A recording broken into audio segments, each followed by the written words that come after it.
So guys, for the first method, you want to go to search and type in create and format hard disk partitions. Click on it.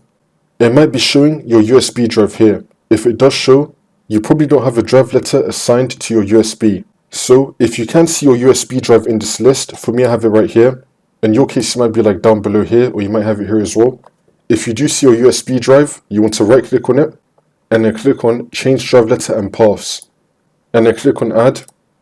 You want to select assign the following drive letter. Choose this option right here. Choose a drive letter and then click on OK. Once you do that, you should then be seeing your USB appear in this list. If you do see a letter here though, you want to click on it and then click on change. Choose a different letter and then click on OK. And then click on yes. The letter should now be changed. See if that works for you. For the second method, you want to go to search and type in CMD. Now you want to run it as administrator and then click on yes. And now once you run this, you want to type in disk part and then click on enter. And now you want to type in list space disk and then click on enter again. You want to identify which disk is your USB. I've only got one disk. For you, you might have like disk 0, disk 1, disk 2. You want to identify which disk is your USB. You're going to know which one is which by the size.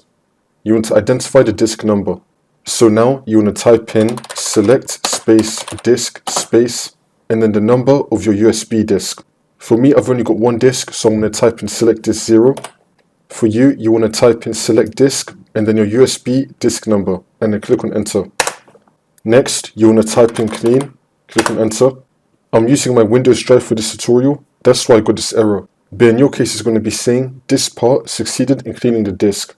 Now you want to type in create space partition space primary and then click on enter.